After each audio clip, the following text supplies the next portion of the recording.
भोपाल मध्य प्रदेश के मुख्यमंत्री मोहन यादव ने कहा, आपातकाल दिवस एक काला धब्बा है, गणतंत्र के मुंह पर तमाचा है। कांग्रेस ने 1975 में 25-26 जून की रात को आज ही के दिन आपातकाल का ये कलंक लगाया था।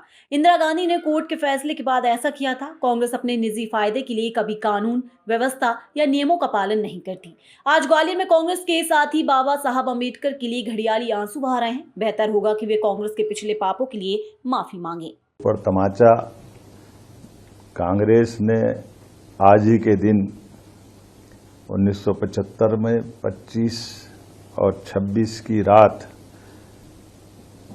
ये जो कलंक लगाया था, इंदिरा गांधी जी ने अपने चुनाव हारने के बाद कोर्ट के द्वारा दिए गए निर्णय के परिप्रेक्ष्य में, चूंकि कोर्ट ने उनके चुनाव का योग्य बताते हुए राजनारायण जी को विजय श्री देने का निर्णय सुनाया था।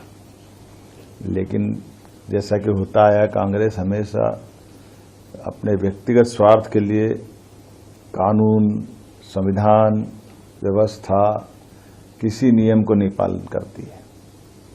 और अंबेडकर जी के लिए आज ग्वालियर में कांग्रेस के मित्र घड़ियाली आंसू बहा रहे हैं।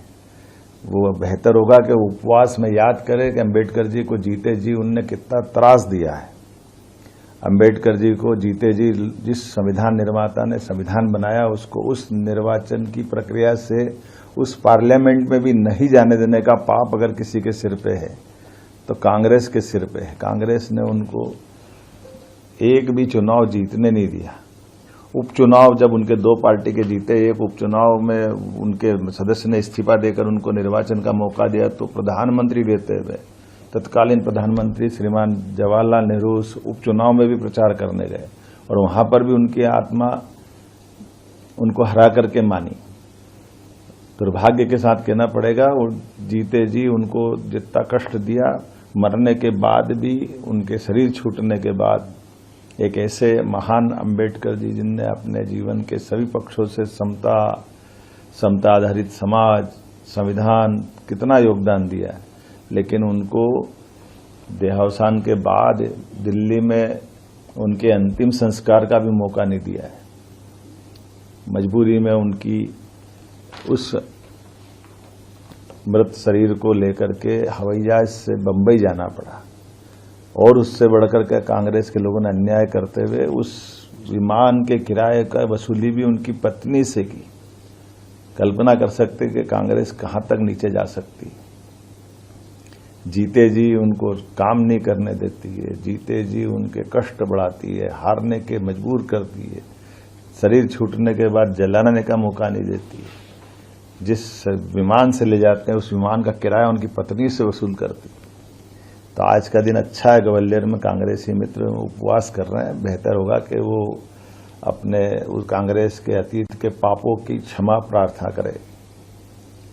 और ये जो पूरा घटनाक्रम अंबेडकर जी के प्रतिमा को लेकर के ये पूरा संकट खड़ा किसने खड़ा किया? कांग्रेस ने पहले विरोध किया, और कांग्रेस ही आज बजाय ये कोर्ट में, हाई कोर्ट के चीफ जस्टिस की कमेटी के पास जाए, उनसे वहां निवेदन करे कि हाँ आप जल्दी निराकरण करो, हमारा पक्ष सुनो, लेकिन बजाय वहां करने के वोट की राजनीति करने, ग्वालियर में जनता को मूर्ख बनाने आए। जनता सब जानती है, और बहुत अच्छा संयोग है। जिस दिन वो संविधान की आत्मा रोई थी, संविधान के साथ अन्याय करा था कांग्रेस ने, उस दिन उन्हें उपवास करते हुए ये दोनों झूठ के पर्दे खुलेंगे।